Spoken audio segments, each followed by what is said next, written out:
My name is Dominique Mohammed.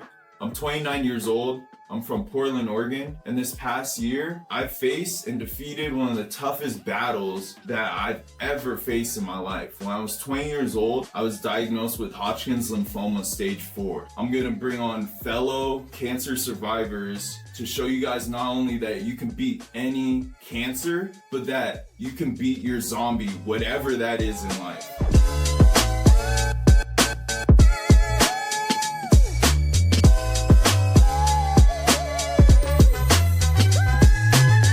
Thank you for tuning into this episode of Beast vs. Zombie. Today, I have a special guest with me, Mr. Mikey Conrad.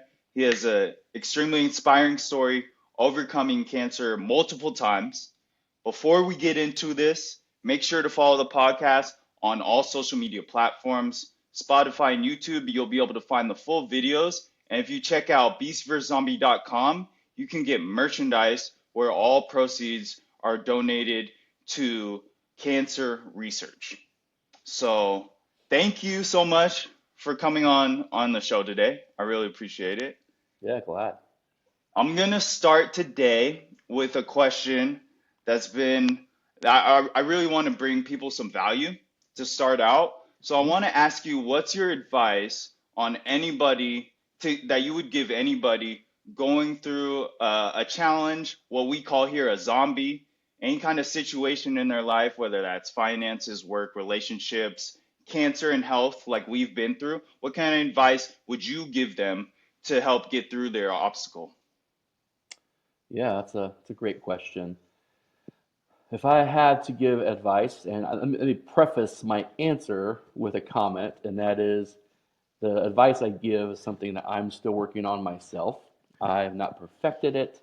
It's something I still am moving towards and trying to understand more about how I'm wired and how to make sure I'm making them priorities. And so I want to make sure people understand I'm not an expert and not perfect at what I am advising. So, but I think, hindsight gives us a lot of opportunity to examine and to then evaluate and figure out what are the areas that, man, it just missed the mark for me in my life in certain challenges. And so the first thing I would tell people would be to not do it alone. The temptation for me, and I think for humanity, is really when faced with a challenge, an obstacle, a difficulty, a hard circumstance like walking through cancer, is to kind of like just pull up those bootstraps and just go at it and get it done and do it alone and not bother people. I grew up in a culture that kind of just wanted to get things done. And I think I heard over and over again from family and from friends, everything's going to be okay, it's going to be all right. But really, I think looking back, it was, man, this is really hard, this is difficult, and I can't wait till it's over. And I understand that. Things disrupt our lives. But even though that might be happening, you might feel a temptation to go do it alone to not bother other people. The reality is we are hardwired from birth to need people in our lives. We need a village, we need community. So that would be one. The second thing, it took me a long time to learn this, and it was another person actually opened my eyes to this reality that my story matters. I think sometimes, especially in the cancer world, people can get a small cancer or a less dangerous cancer, but still go through all kinds of challenges. You can have a really good prognosis looking ahead of you, or maybe not so much. And we start to kind of like evaluate, we start to compare. And at the end of the day, when things feel like, oh man, I'm heading into remission, things look good, we start to say, that story's over.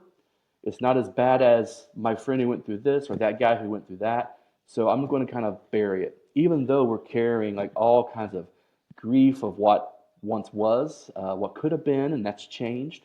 There's a new normal in our lives. So I learned actually just a few years ago that my story matters. And it was through someone who had been through this crazy experience in their life. And they actually told me, like, I can't believe that you're here right now after all that you've been through. And I thought, I know what you've been through, and it is crazy.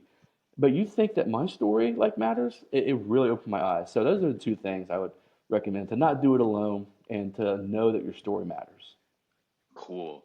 I love both of those points.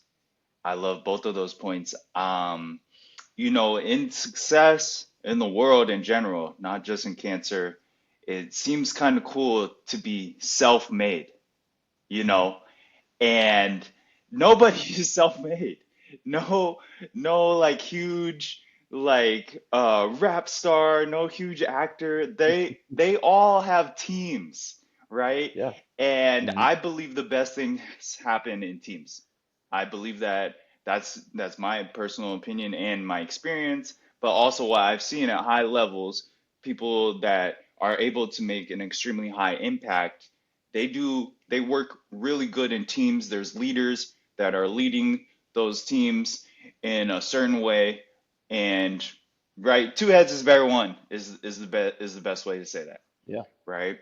And I also, to your second point, really do believe that everybody's story matters. I believe that's a big deal.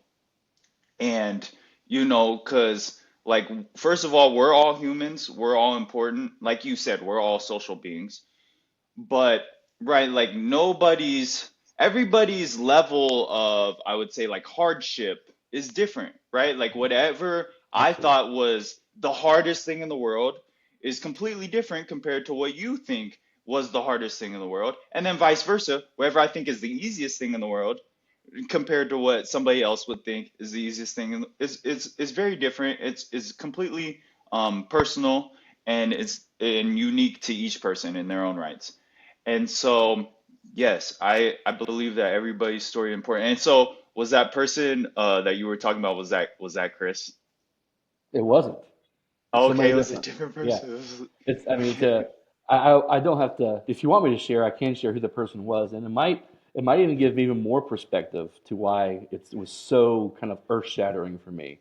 Yeah, you Uh, can share. And yeah. then before you share, I just wanted to Yeah. relate, like, I get what you're saying. Yeah. Like, my prognosis was extremely, like, I got a cancer. It was Hodgkin's lymphoma, Mm, and they were like, the doctor's like, you have cancer, but this was one of the cancers I would say is curable. What I would maybe say curable. And yeah. I get like a 70% chance based on the first treatment to be put into remission and to get over what I was going through. And I was the 30%. So, like, a lot of my friends that I've interviewed that had the same type of cancer, they were in that 70%. And it was a 6 month Mm, treatment and everything has been gravy. For me, it took 10 years. I like you said, when you get to remission, you think it's all over. I was in remission for 3 years and then it came back. yeah. So it's everybody has different stories and different levels of like what they said and what they've gone through.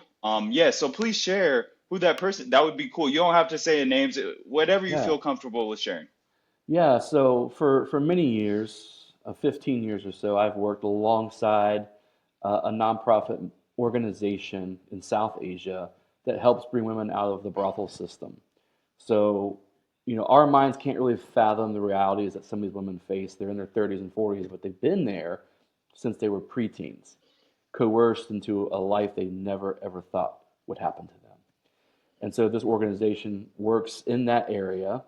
They help women like learn new skills, and then they kind of work through a process where they come down halfway housing, and then eventually, if they go through the program and choose to come out of the brothel, they have an opportunity to be in full-time employment with competitive wages, not like just this like we feel sorry for you type of job, but an actual competitive job where they are having things done in their lives they never thought or dreamed possible since that day they were coerced or sold into the system.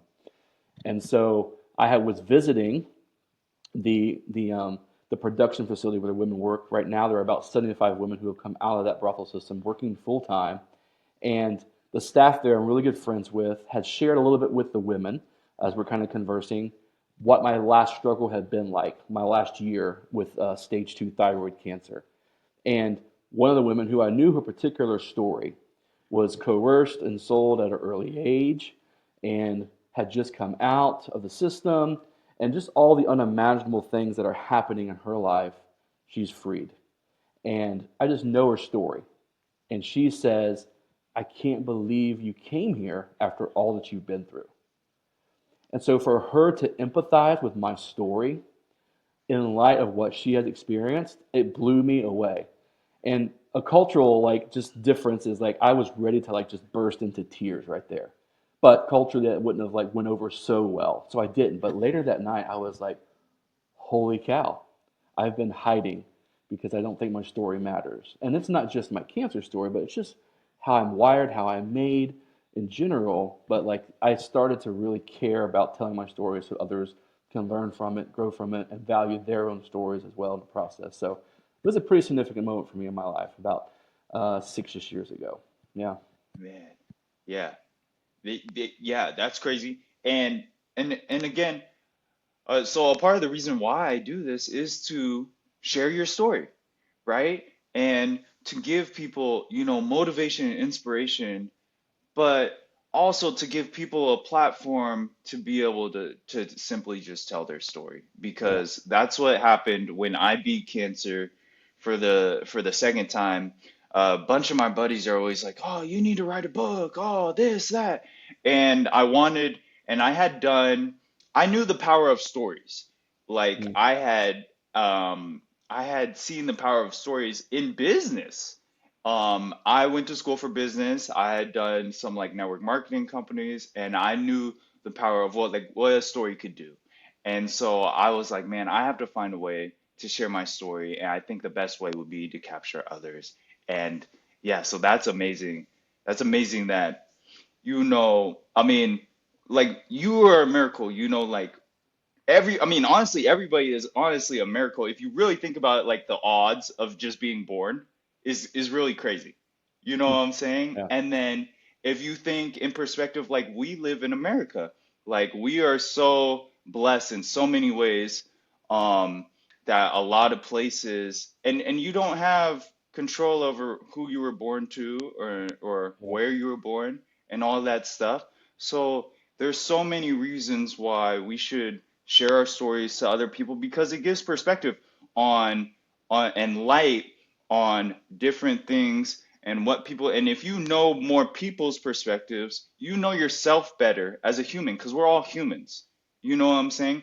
And Oh yeah. if you can know yourself better, then you can navigate your life better. You can make better decisions. I think that's extremely important. That's why I try to travel as much as I can. Yeah.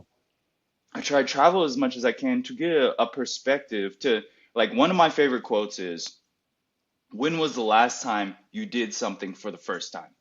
You Mm. know, and really, get out of your everyday cycle. You wake up, you eat breakfast, you go to work, maybe you work out, you eat a lot of the same meals. When did you do something for the first time? you know and right, like, when were you excited, like when you were a little kid? I think it's very important to kind of keep that, like, little kid, like, imagination Oh yeah. going in your life. And a lot of people can lose that. It's easy to lose that, especially as an adult. You have responsibilities, you're thinking about all of these things that you haven't always had to think about. And right, I'm a young adult, I'm 31. So, like, it all comes in stages. You know Yeah. what I'm saying? Right. So you said you had thyroid cancer, and I know you told me you've had cancer multiple times. Yeah. Tell us a little bit how you were diagnosed and how you found out that you had cancer. Yeah. So the big picture, when I was in my early 20s, I had stage 3 testicular cancer. And then later in life, about 7 years ago, I got stage 2 thyroid cancer. Um, both cancers are kind of still a little bit of a mystery in the cancer world. They're not genetic, they're not entirely sure how they happen. Um, so, yeah, the first time I experienced cancer, how I found out was a little bit of a freak accident. Uh, I was actually I got a physical before I went to college, and I was all cleared. The physical included the turn your head and cough, type of stuff they do, and I was all cleared. Went away to college, came back very quickly because I didn't like the college. Literally a weekend, I was gone. I came back from out of state and came back home and took the semester off until I decided what I wanted to do next. And it was during that little piece of time, within 3 months, I had just really just a around the house type of accident that tore open a tiny tumor that was on my left testicle. And that tiny little traumatic incident was just me jumping on a couch and like something happened down below and it broke open this tumor. And I find this out months later is what happened. I was misdiagnosed for about 3 months and then we got referred to a urologist who did all the testing to find out something else was going on. There's something more sinister at play here. And so the tumor that got broken open had, passed the physical, no one saw anything there. But because it got tore open, like it started feeding off of blood and grew and grew and grew, and that's how it became a problem that I was able to see and notice. And so that had spread by the time it was found to my abdomen and into my lungs. I underwent 3 rounds of chemotherapy. That didn't work before I had my third and final surgery back at the end of 2002. So it was quite an experience. As I said before, like in hindsight, as a very young man, immature, not knowing how I feel about everything, just kind of trying to get through it, trying not to be a burden to others around me. It was quite interesting looking back at the grief that I walked through that I didn't really walk through personally until about more than 10 years ago when I started to think through, man, I lost a lot. Lost a lot of time, had to stay in school because of how insurance worked back then. And like, it was a lot. It was hard. And so it's interesting to look back now and reflect on that just a little bit. And I was a single man then, in college. And so how I experienced it was very different. Fast forward to about 7 years ago, I was experiencing just a lot of symptoms with depression, but I had been hiding them because I kept saying to myself, this is just a season. Things are just hard. We're in the midst of moving from a home to our new home. We have our third kid now. Like, there's all these justifications for excusing the things I was experiencing. And so one night, my wife and I were planning our week on a Sunday night like we typically do, and I just broke down. I would say I was weeping and sobbing in ways that she had never experienced me, to the point where she was like, you need to go see somebody because something is different. And I said, okay, I will. So I went and saw someone, a counselor, and she did the test on me. And later, I joked with some counselor buddies of mine who work in the same office that I was going to at the time. I said, maybe you guys just say this to everybody, but she told me that first meeting after taking a survey test that I was in a severe depressive episode. And I won't share all the reasons why, as I don't want to be problematic for the socials, but I had been hiding a lot of the mental thoughts I had been experiencing. And I'm so glad and thankful that those came out into the open because it saved my life. And so for her advice, she said, okay, there is something going on mentally here, but there could be underlying physical realities. I need to go see a doctor this week. So I went and saw the doctor, and after a little bit of testing, find out my thyroid numbers are whack. They're all over the place. No wonder you feel this way. Maybe you have Hashimoto's. Maybe you have this. Maybe you have that. So did all those things. They got referred to an endocrinologist where they started to do some testing and imaging and labs. Come to find out my thyroid is just riddled with tumors. Are the tumors cancerous? Don't know. Biopsy says yes, they are. So that's kind of where that started. And then that was a journey of about 2 years. I had my thyroid removed totally because it was just too covered to save anything partially. And then about a year goes by or so, and the numbers, blood work doesn't look right. My Jedi of a surgeon said, you need to go have some more blood work done because even though the ultrasound gives you the clear, these numbers don't add up. I want to do it myself. I want to do a biopsy in my office today. So she did, and there was cancer instead of 2 lymph nodes. Turns out they took 26 out, or 26 out of 28 they took out were all cancerous lymph nodes in our left side of my neck. And so that before I had that done, I took radioactive iodine therapy to see if it would just kind of fix the problem. It didn't, so that's why I had them removed. So that's kind of where I am. Numbers are good now. I'm doing well on the cancer front. But again, like you mentioned earlier and alluded to, man, when the cancer, like day to day fighting it is over, there's still more that lingers to stay alive. Like, your body needs to regulate, and I'm still working with that even to this day, 7 years later, trying to get my body back into a place where I feel completely healthy. So it takes time and energy, but that's kind of a nutshell of my two cancer experiences. Very different, but also very real. Yeah. Yeah, man, that's that's crazy. And that's I'm so glad that you got through all this, through all these challenges. So, right at the time specifically, I know it was two very different times, right? Like in your 20s, then more of an adult, you have Yeah. family, wife, and kids. What did the people that cared about you, right, when you were younger, probably your parents, your peers, and then as you were older, your family, your kids, how did they take all of these diagnoses and all the news on their end? Yeah. It's a great question. I think at the time it was very disorienting, right? This is my son. He's only 21, and we're throwing out the C word already. Like, so I think for them it was very disorienting and unexpected, and you know, this might sound like a judgment or negative. I don't mean it to be, but it was problematic for them because my dad worked swing shift to take care of our family.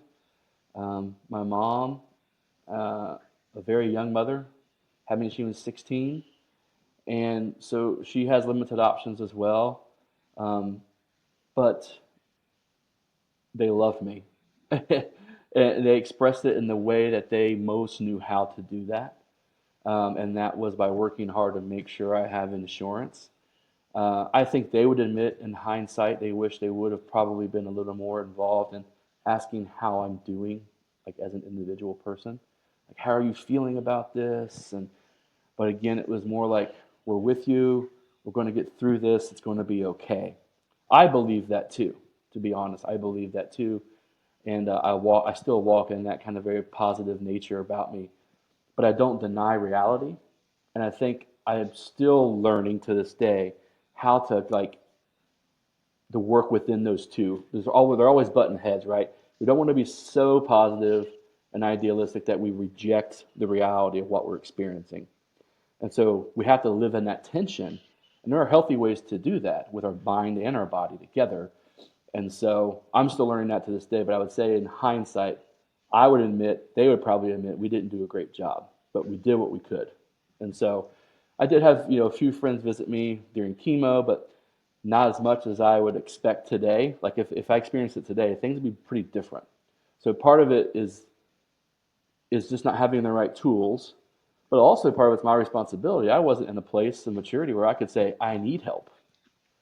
And so I don't know many 21-year-olds who are, right? Who say, you know what, this is hard. I need help. I need you to come sit with me for these 6 hours. I'm sitting in this chair watching reruns of the Wonder Years on ABC Family and just feeling bored out of my mind. Like, I need help. I need someone to walk this alongside me as much as they're willing. And so today I would be a little more upfront with, here are my needs. And if you want to help, that'd be awesome. If not, I totally understand. But to at least express them. And so, yeah, it was very different back then, and how I essentially, got through it through that time. And I can relate, right? Like when I got cancer, I was 19. Okay, yeah, And so again, like what do you do as a parent when your kid gets cancer in any situation? Not, it yeah, doesn't matter how old they are, right? But I'm 19, so this is even more weird. It's complete shocker. Like nobody, I mean, in general, I don't think anybody ever thinks they're going to get cancer until they get it, oh right? yeah, hmm And again, it's not genetic, it's not or hereditary or anything like that. yeah, Um, and I even, like you said, unless you like fell on that couch, you had no symptoms. yeah, You would, right? You would have not known. And so, and I agree with you. I I think these journeys for us, like tough times like this, really you learn a lot about yourself. And it gives you, right now as an adult, however many years later, and something that like you were in a lot of pressure. It was a really tough time, right? And you can reflect on that and you can see how you dealt with it and you can learn from that and you can make adjustments in your own life. And it makes you a better person ultimately. And I really Yeah. believe that, Yeah. right? And like you said, all you can do in the time is the best that you can do with everything that you have. And that's all you Yeah. can do in any moment in life, right? Mhm. And because you can always look back and say, "Oh, I would have done it like this. Oh, I would have done it like that." And you don't know if you really actually don't know if that would have really made a difference, but you can move forward, right? And live accordingly. And so, yeah, I can relate to that a lot. Being 19, getting cancer, being young, it's it's just a weird space. And then like you would think certain people would show up, but then there's people that showed up that you would have never thought would, Mm. right? And it's very interesting. I always say this in a lot of my episodes, like cancer is like war, right? And you really know who is willing to go to war with you, Mm. and I Yeah. think that's just really important in life, and in anything to really understand like who's in your corner, who really actually does genuinely care about you and wants to make sure that you're doing good because there's a lot of everybody talks, everybody has an opinion, and I'm not saying people are bad people, but we're like, I'm not Superman, so I'm not getting to the other side of the world in a heartbeat, right? Or I'm not teleporting, I don't have any superpowers. I only have 24 hours just like everybody else. And I wish I could just care about everybody and spend so much time and put so much time into everybody, and you can't. And so people have priorities, and those are made clear in tough times. Yeah. And so, yeah, I think that's really important.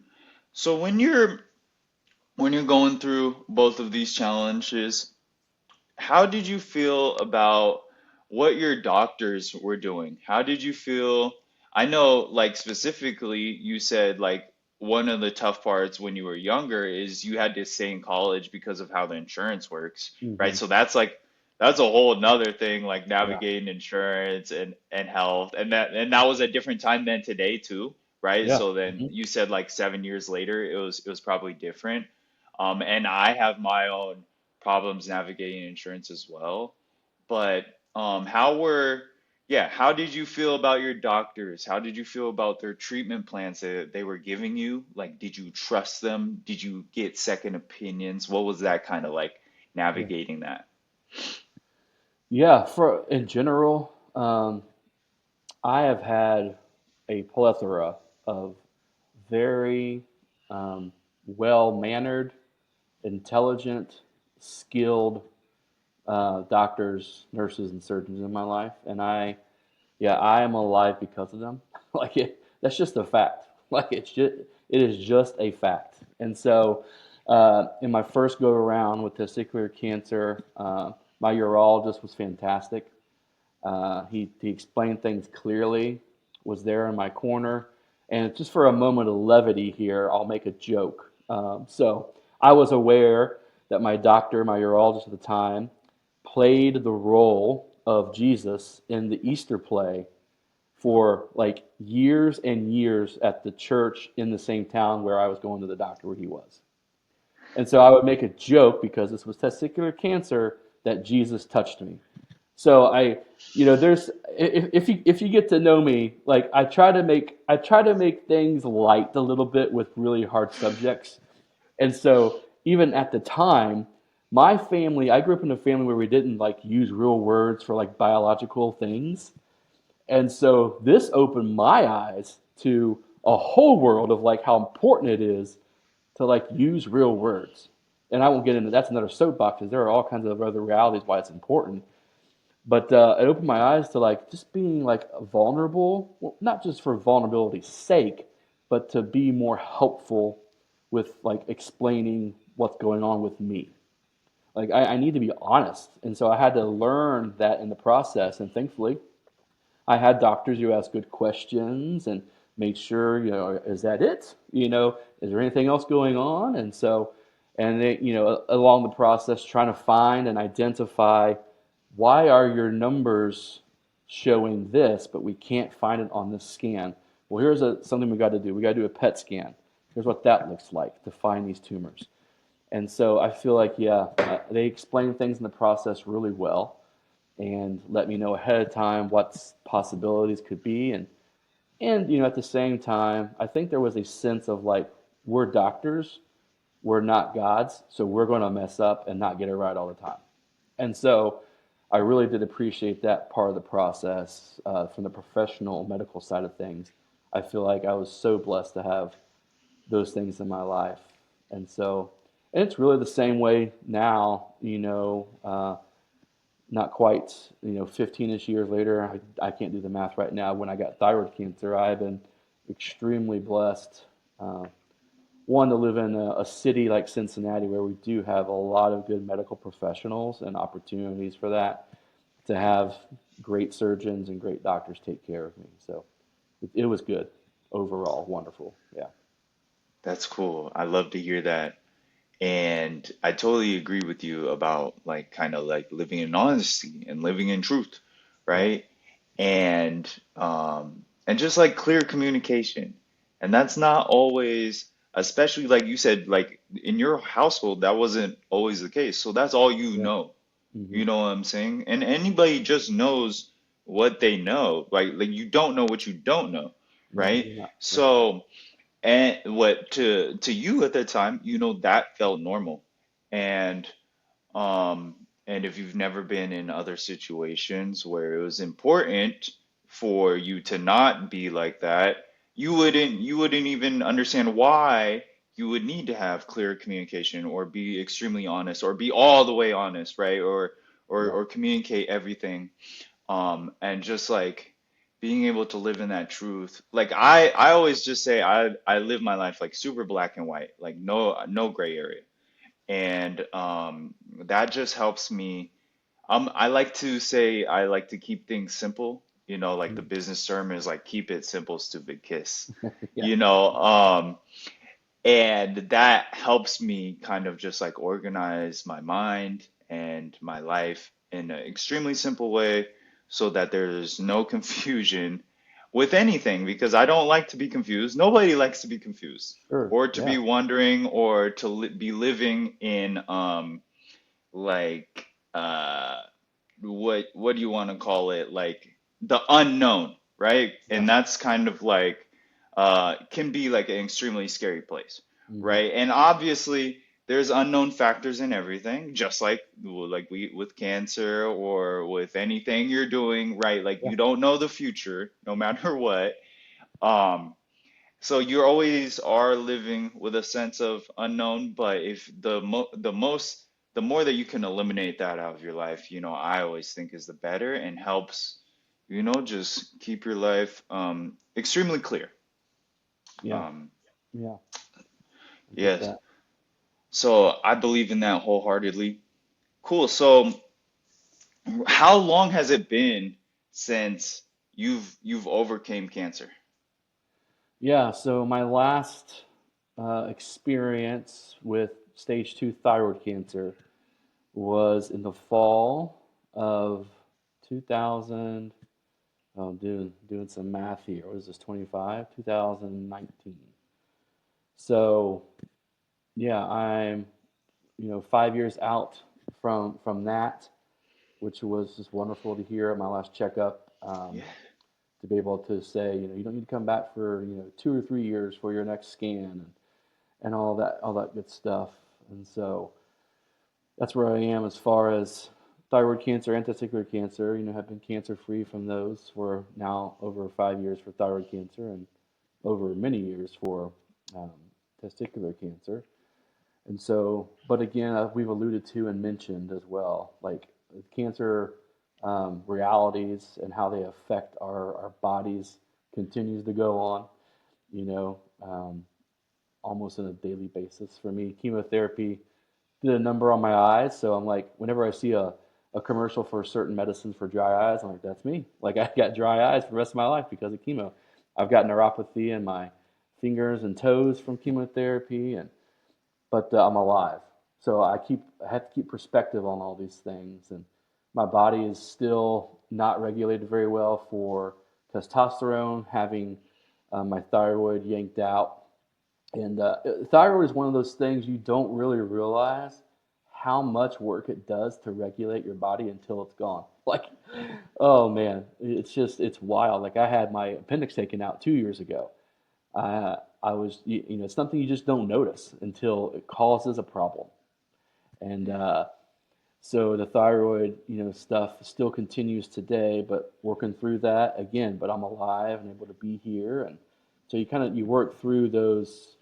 I know you mentioned black and white. But there are in the midst of the unknowns of life. For me, it's been vital to know that it's going to be okay. And so that helps in the unknowns because there are unknowns that I can't control. For what I can control, I want to be able to identify those. Are these things I need in my life? Are these choices I don't need in my life?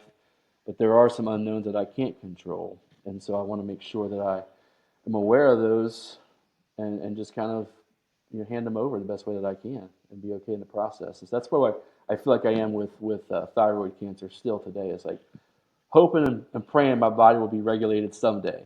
So I'm seeing a specialist at the end of this month actually to kind of continue that process of healing after all the mess our bodies go through in this process. Yeah. So that's really cool. Congratulations on being 5 years in Yeah, remission. thanks. That's Appreciate like that. that's like for anybody that doesn't know, in the cancer world, once you're in remission at 5 years, you're Yeah, like basically technically cured. yeah. And so yeah, that's awesome. I'm almost there. I'm at like 3, 4-ish years.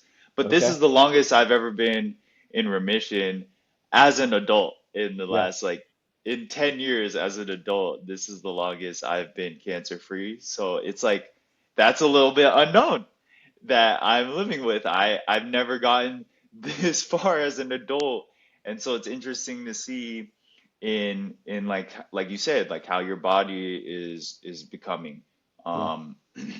um stages in my life that I'm getting to as I mean, I guess I'm not a young adult. I guess I'm 30 now, so I'm like an adult. I don't know where that classifies me anymore. Um but right, getting into stages in my career that I haven't been able to get to, everything it's just really exciting. It's really exciting for me, and it's been really fun. And I kind of didn't think about it until it happened. Yeah. Um, and it's been really cool. So I know you mentioned, your eyesight, you got your thyroid, your appendix taken out.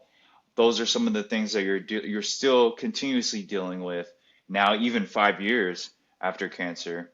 What kind of, if any, do you have like medications that you're having to take maybe on a regular basis, Yeah. and maybe for the rest of your life? I know people that have to take medication for the rest of their lives. I know, like me, I'm extremely lucky. I'm on no medications, Yeah. and so everybody has a different situation. What is that like for you?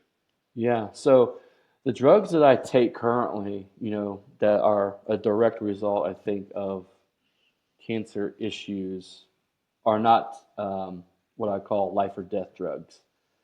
And so, like, you could stop taking them and you still live, but your quality of life might not be so great. And so, but the only one I'll mention that I know I directly take because of cancer is Synthroid, and it has another generic name as well. But that helps your body essentially to try to regulate the hormones being produced. It doesn't obviously do the great job that the actual natural thyroid does. And even as far as I am today, I'm still learning about what the drug even does. But I know if I don't take it, I can feel the effects of not taking it, and they're not great. And so I do take testosterone gel as well, but I'm not at a place at all where I need to be with that. And so I would say those are the two primaries that I take on a daily basis that are a direct result from cancer. And so, but yeah, always evaluating, always trying to figure out, is it doing the work it needs to do, and all those types of things. Yeah. Right. Cool. And then so kind of just building off that, I know you said like you can definitely tell when you're not taking the medications. Maybe for somebody that like doesn't understand, what what does it feel like to have like an imbalance in Mm. hormones? Or and why is that important? So important because I imagine maybe there's people out there that might have an imbalance and not know, but then Mhm. also there's probably people out there that have never experienced anything like that and might not and just have no idea what that could be and so could you maybe give a little bit of light on like how that affects you in your life right now? Yeah, yeah. I would say, not taking medication is can sometimes be such a paradox because you can like feel a little restless. I can feel a little restless. I can feel really, fatigued, tired, want to take a nap, or sometimes I can feel like I just can't go to sleep. And so it's like, just pick one, come on. So I think that is a reality sometimes. Heart palpitations is one that I've noticed in the past where I know something is not right, something's out of whack. Um, so even like just kind of like a little bit of like clamminess or sweats or things like that are happening for no reason. Like you're just like maybe reading a book and you're like, what is going on? So those are some of like the more mild things I think that I experience and that occur when I know there's an imbalance going on. There are some other, also not so fun ones like constipation, things like that, and just all the way our bodies try to regulate, keeping an eye out for the regularity of those things happening in our lives. And if they're happening and you're not taking medication or haven't seen a doctor in a while, again, I'm not a medical professional. This is me as Mikey Conrad saying, if you have been to the doctor in a while, you probably should go see one just to get a checkup. Being a growing up in a kind of a hillbilly culture, going to the doctor is kind of like a last resort. It's kind of like I'll go there when I die. Like it's too late then. Like it's so I always tell people like, man, they're there for you. It helps with the quality of life, and you might have something that's causing all these elements over here that could really benefit you to get rid of by simply, you know, analyzing what the problem might be. Maybe you can't fix it. That's okay. But at least to know and have an understanding of our bodies, it can be really, really helpful. So, Yeah, yeah. I agree with that 100%. I've always been an athlete all my life, so I've always been pretty in tune with my body. Like I know for me when I got cancer, I had a lump in my neck, so I immediately tried to go to my chiropractor at the time and get the lump. I thought it was just a knot in my neck, so I just wanted them to rub it out. And they were like, no, we can't rub it out. So that's what led me. They were like, you need to see a doctor. So Uh, that's what led me to a doctor, right? But that's just being in tune with my body. yeah. And then also, I um I didn't. I was having like low energy for no reason, right? Mm. And I'm an extremely active guy. I work out, I play basketball. Again, I'm 19 at the time, so I have like a little kid's energy, right? And I was having low energy for no reason, Mm. and it didn't make any sense. And it was noticeable. It was enough to be noticeable for me to like tell my mom. I remember. Yeah. So those are some things. Being in tune with your body is extremely important, and then getting that checked out because I ended up having cancer. Mm. But then also, like you said, maybe sometimes you don't know or you can't actually fix the problem, right? But just simply going to a specialist and knowing and understanding the problem can give you a better Yeah. quality of life. Hmm. And an example of this that I have is so I had two bone marrow transplants, and I now have what's called necrosis in my hip, Hmm. where I don't get enough oxygen to my hip bones, and my bones are starting to collapse. They're dying, right? Wow. And I had noticed, again, being in tune with my body, I'm a pretty active guy, but I was snowboarding a lot. Mm. Not this season, but the season before. And I noticed like this pain in my hip and it just wouldn't go away. Like Yeah. normally some pain that I'm feeling in my body, if I just rest, I'm a pretty active person, it'll heal on its own. It wasn't like a sharp pain. So in my mind, it was like muscle pain, right? Yeah. And I dealt with it for a long time and it just wouldn't go away. And I didn't really understand. And I didn't go to a doctor immediately. But then eventually it showed up on a scan with my oncologist. Okay. And so that helped. That was kind of like, I don't know, perfect timing for the world to come in and for me to try and figure out what is going on with my hip, what's really happening. And so I Mm. saw a hip doctor, whatever. I found out eventually I had necrosis. And basically, there's nothing you can do about it, right? And I was at Okay. a stage where the doctors are telling me, um, there's nothing you can do about it to reverse this. You're going to need to get a hip replacement. I even had a doctor tell me I need to get a hip replacement right now on the spot. Wow. Um, and at the time, this is probably a year or two ago, so I'm like almost 30. So like I'm thinking like, well, a hip replacement at 30 doesn't sound too good. They tell you it only lasts 20 years, so you'll need to get another one. Um, Mm. and and I also am still extremely active. Like I snowboarded all this year. I still lift pretty like the heaviest I've ever lifted on my legs right now. So I'm still extremely active. And right, like there's nothing I could do to fix it. And so ultimately I saw another doctor and she was like, you don't need hip surgery right now. You're doing all these things, you're very active. It's not uncomfortable for you, Hmm. right? But you should but just try and hold off as long as you can, right? Until eventually you probably will need a hip replacement. And so I say that to your point, right? Like just simply knowing what is going on with my hip enabled me to be able to kind of work around it, to Yeah. work my lifestyle around my issue with my hip. I can't really solve it. There's nothing I can do, but I do things like instead of running right now, I get on the elliptical or I hop Mm. on a little spin bike, right? Or I go on walks. I walk my dog for 2 miles every morning, right? But it's just a walk, right? I'm not jogging. I can't do stuff that like impacts on my hip and stuff like that. Yeah. So that simple knowledge of really just understanding what's going on with my body allows me to have a better quality of life. So I Hmm. totally agree Yeah. with what you were saying. That totally resonates with me. That's perfect. And so we're gonna wrap this up. I Yeah. got one last question for you. No, let me warn you. You can edit this out later. I forgot my laptop charger. I'm at 4%. I got the little notification that said your Mac will sleep soon unless plugged in. That warned me at 11%. So I'm like just letting it go, just letting it go. Perfect. So we'll see what happens. Last question. Let's get this out of the way. So I want to know, That's my bad. no, it's all good. So what motivates you? What wakes you up in the morning? What gets you out of bed?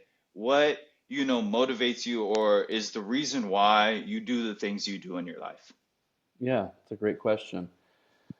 Well, there are all kinds of motivators in life. I'm married, I have a beautiful wife, I have 3 daughters, I have a job that I've worked in the missionary field for 22 years, so I do enjoy all those things. Um, but I like to think like, who would I be without all those things in my life? Who would I, just Mikey as himself, be without those things? And so, my faith is very important to me. And one of the tenets of kind of my faith in Christianity is this idea that I was made to worship and enjoy God forever. And if I'm wired and designed for that purpose, that means I can get up in the morning and do anything. Now, obviously, we need to apply wisdom to our lives. Like anything can be, extrapolated into so many things, but it means I can get up and do what I want to do and still be embracing what I am made for. And so that gets me up in the morning, gets me going, helps me get my pants on, get in that shower, whatever order I'm doing it that day. But then I get to enjoy those things that I'm called into, like being a husband and a dad and a son and a grandson, and working with people I get to work with every day. And so I greatly enjoy that aspect of the personal part. The corporate part where community enters in. I just enjoy being with people. I wake up as an extrovert. I wake up with an empty bank, and I need to go collect coins all day long with people. That kind of fills my bank up so I can sleep at night. And so that kind of gets me up as well. Yeah. That's awesome. I always say everything I do is for the people that I care for in my life. Yeah. And and that I really do believe and care very deeply for people in general, right? Like for humanity, Yeah. And so I love that. That really resonates me. So before I lose you here, Yeah. what right now, to end this off, tell people where they can find you, what you do with Hope Has Arrived, Yeah. and where they can find you on social media and stuff like that. Yeah, so I work as a survivor care specialist with the organization Hope Has Arrived. You can check out their website, hopehasarrived.com. It's full of all kinds of articles, and they mainly center around, yeah, essentially what does it look like to not have to do this alone, the cancer journey, whether you are a person with diagnosis currently fighting, surviving, or caregiving. And so from where you can find me, I mean, I'm on the socials, but the one that I'm probably more active in is Instagram. You can find me there. It's simple, at Mikey Conrad, Mikeyconrad. So that's where you can find me there. It is private, but if you want to follow me for my antics and cancer stories, you can. I'll approve the request. So, but that's where I am. Cool. Well, thank you so much for coming on the show today and sharing your story and your wisdom here. I really Yeah, appreciate it thank you. so much. Man, you have an amazing story overcoming what you've gone through in your life to this day. So before we get out of here, you guys, make sure you follow the podcast on all socials. Like I always say, follow on Spotify, YouTube. You'll get the full videos like what me and Mikey have done here today. And then also go check out the website, BeastvsZombie.com. You'll be able to get merchandise, and all proceeds are donated to cancer research. Have a good weekend, you guys. Be a beast. Thanks, guys.